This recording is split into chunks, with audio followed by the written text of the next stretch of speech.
See how that came up really? Did you hear that sound? That was a really lovely mechanical sound. Let me show you. Isn't that cool? Isn't that beautiful? I love that mechanism. Hey everybody, thanks for checking in once again. I've got 4 really cheap film cameras to show you today, and when I say really cheap, I mean really cheap.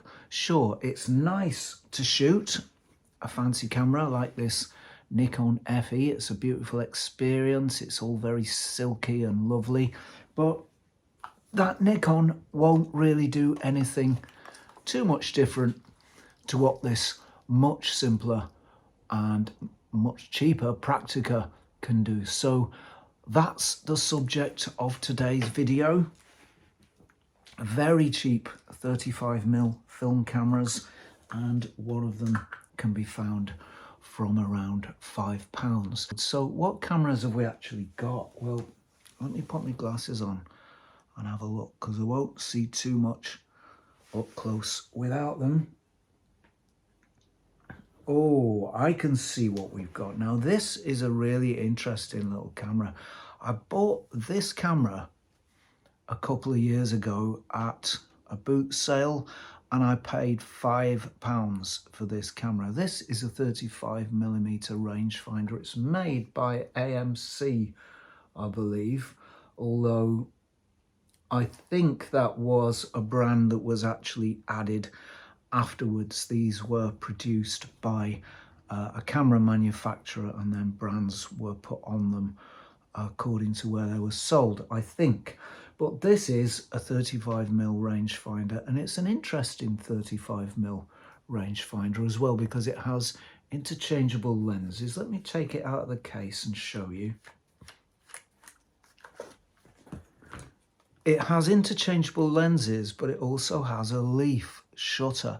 Most 35mm rangefinders have a focal plane shutter. That is a shutter right at the back, inside the camera, just right on the film plane where the film sits. This camera doesn't. This has a shutter up front here, like a lot of fixed focus cameras do. I'm going to take this little lens off and show you. It's all really bizarre. This is a 39mm thread. So it's the same thread as the L39 or the M39, but the flange distance is different. Look, that's far longer than the Leica standard, and it's far shorter than the SLR standard. So this is a very difficult lens to adapt to mirrorless. It can be done, but it's quite tricky. I've tried it on the ordinary L39 adapter, then it will only focus very close. I've tried it on the M39 adapter, and it doesn't work on that properly either. It works a bit better on that, but it won't work properly on it. So, you know, a sort of a slightly redundant system, really, as far as mounting on mirrorless goes, but great in its own ecosystem. Let me show you that shutter now. So it's got a lever wind, which you have to wind twice. It's very nicely made, very precise. It all feels very tight and precise. Shutter buttons on, oh no, the shutter button's on the lens here. So there is the leaf shutter. Let's see if you can see it firing. Did you see that? Let me show you again. I'll put it on a lower speed. Let's put it on half a second. And it literally is just metal leaves inside there. So, oh, it's a little sticky on half a second. It is going to close again. I can hear the gears and levers moving, but it's not going to close for a little while yet. Let's put the lens back on. So there we are. It's a little sticky on the slower speeds, but on the higher speeds it works great. In fact, even on speeds that are quite slow, like 1/15, it works pretty well. You can change the speeds by this dial around the lens. Yeah, so there are the shutter speeds there. And there's 1/15. I think. Yeah, I think that was more like half a second, but the fast speeds work pretty well on it. So, you know, when would you use the slow speeds on a camera like this? Pretty much never, I don't think. Yeah, that works pretty nicely on the high speeds. So this is a camera you could just go out and use. Even the light meter works. I don't know if you can see, but when I cover the light meter window, that needle does deflect a little bit. And when I point it out of the window at the sky, then it deflects right over to where it should do. So even the light meter still works on this camera. This is a beautiful little camera. It's really nicely made. Made in Germany. I'm not sure exactly who made it, but it's a lovely little thing. It's very small, very pocketable. It's not very light. It's actually pretty heavy. But there is a little rangefinder camera with light meter for £5. I don't think you can go wrong there. And there are a lot of these kind of cameras around, sort of off-market, off-brand cameras that were the popular choice, you know, the people's choice back in the day, in the 50s and 60s. There's loads and loads of them around. You can't move for them when they were made in their millions, and so they're very available. And they're also very cheap now as well. A pretty good bargain. Now, of course, you've got to put film in all these cameras. They won't make images without it. And in the current state of the film market, personally, I would suggest using only black and white film. Colour film has got just too expensive, in my view, to use, at least to use regularly. Personally, I only use black and white film these days. I use Fomapan, it's really nice, it's 100 ISO, and I develop it and scan it myself. I do think colour film has got pretty expensive, so I would advise using black and white film in these cameras. So then the next camera we've got is a really interesting one. It's this one. It's a Praktica camera. I'm not sure of the model name. FX2, that's a modern sounding name, isn't it?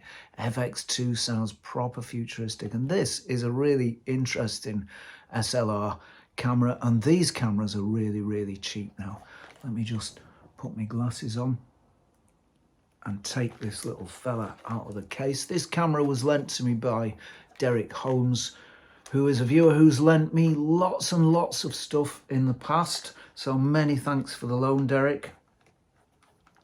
I hope all's well, and I'm taking good care of your kit.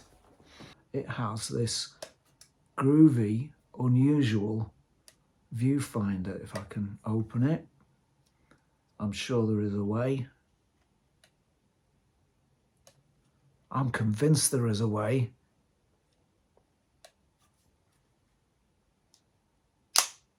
Oh yeah, there is a way. All right. See how that came up, really? Did you hear that sound? That was a really lovely mechanical sound. Let me show you. Isn't that cool? Isn't that beautiful? I love that mechanism. And I love the sound it makes.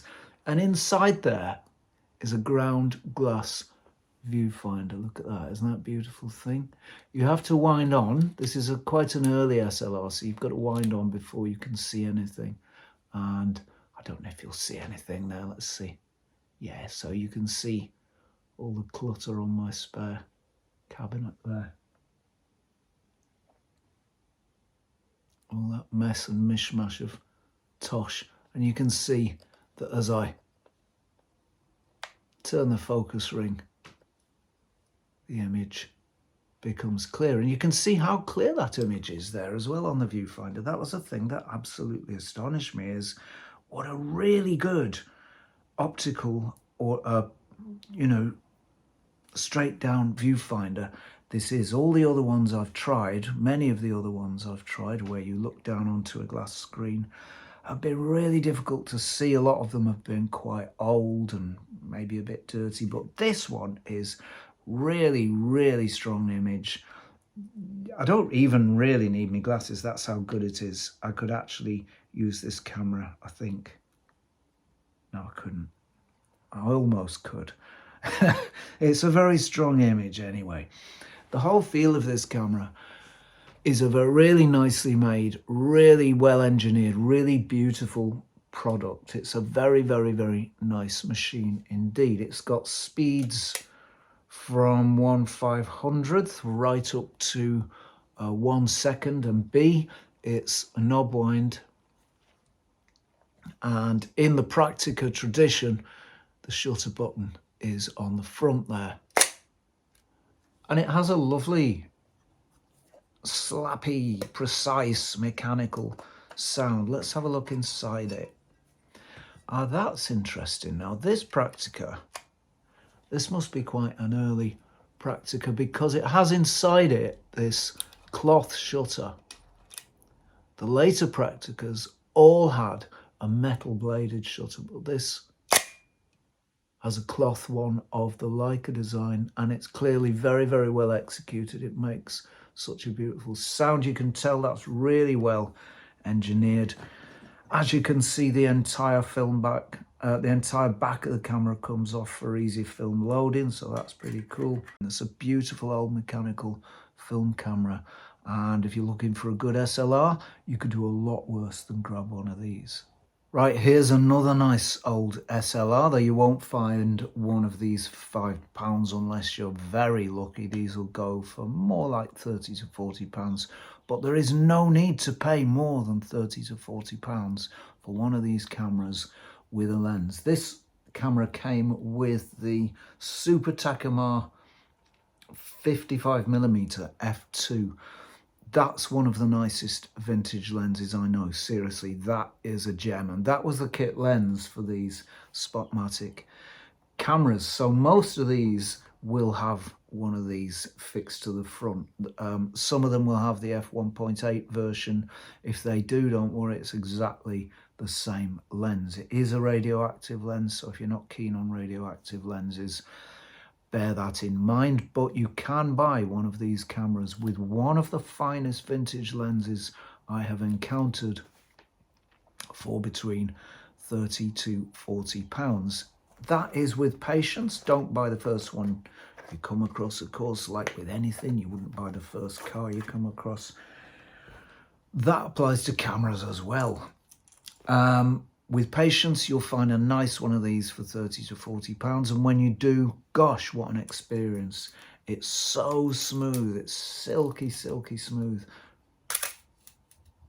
Everything just works beautifully. This is one of the nicest made and nicest engineered cameras there is. Speeds go from 1,000th of a second to 1 second plus B.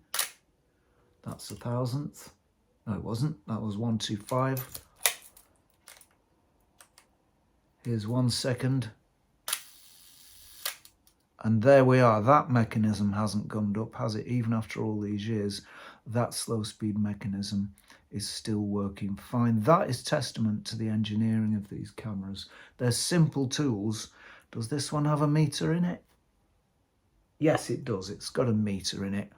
But that's all. It doesn't have any automatic exposure. It doesn't have aperture priority. It's a manual film camera with a light meter in the viewfinder. And that's really all you need. This Nikon FE here is exactly the same. A camera, a light meter, and a lens, no automation. So you're getting a similar experience and similar quality, in fact, possibly better quality, at least equal or better quality in the Pentax here. It's a very traditional layout and design. Ping that up to get the back open, and we can see there a Leica style cloth shutter, which so many of these cameras have, because it's such a reliable, design. Boink. There it goes for one of your Earth seconds. This camera is beautifully made. It's all, the engraving is so smooth. The finish is really, really smooth. It's, you know, these cameras were made to an extremely high standard. And on the back there, it proudly says Asahi Optical Company, Japan. Look at that. So this is a beautiful piece of kit, and it can be yours for 30 to 40 pounds, I reckon that's a real bargain. What have we got next? Well, next we have, if I can find somewhere to put this, we have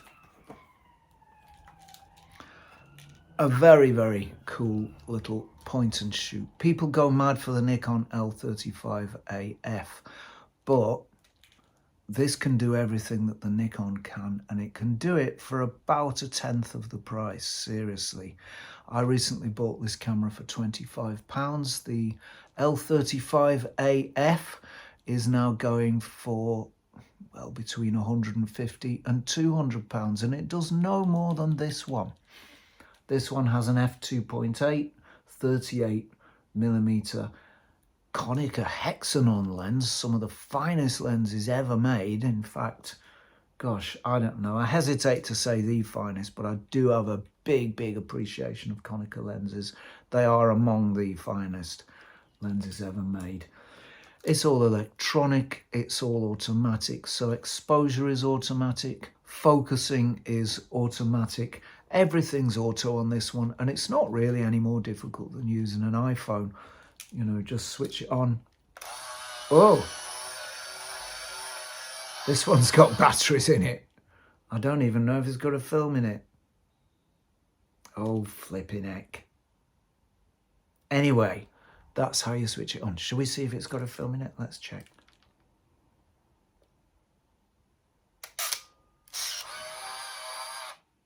It sounds like it does. Well, when I get that developed, we'll see how they turn out, eh? But, so you can see then, this is a real cool little camera. Is it chic? Is it fashionable? I don't know. People chase after the little Olympus Mu 2 because it's got that cool little clamshell design. People chase after the L35AF because it's such a capable, competent camera. Is it a cool camera? Is this a cool camera? I think it is. Look at it. It looks like a film camera, but it's automated. It's really easy to use. It's still got that film camera chic, and it'll still make you images on film, and it'll do it really easily, really efficiently, and really well. You'll get less wasted frames on this one because it does everything for you, and it you know, because it's one of the later eras in camera electronics, it'll get everything right for you almost all of the time. Nothing gets everything right always, but these little cameras will get almost everything right almost all of the time. A beautiful little machine, yours for £25 if you want one, with patience. Absolutely fantastic. So I guess that's it from me for today. I do hope you've enjoyed looking at those lovely old cameras. Those are some of the most bargainous cameras. Bargainous, I think I just made up a word. Some of the biggest bargains in 35mm photo gear out there at the moment. There will be more to come soon, but thank you for watching this episode. I really appreciate it. If you've enjoyed it, please hit the like button, ring the bell, and subscribe. Chuck us a sub, that would be very much appreciated. Many thanks go to subscribers. Thank you for your support across the years and across the time. Thanks if you've just subscribed, or if you've been subscribed for a long time. Thanks to everybody who's subscribed. Thanks also, many thanks go to patrons. We couldn't do on this show what we do without you. I've said that before, but it's absolutely true. Thanks for your support, and that is wholeheartedly appreciated. If you enjoy the content on this channel, you might consider becoming a patron yourself over at www.patreon.com/Zenography. You can do that today, and you can do it for as little as $1 per month. That would be greatly appreciated. But as for me, that's it from me for now. So thanks for watching, and if you're not doing anything next week at this particular time, please do join me again for some more Zenography. Thanks for watching. Cheerio all. See you soon.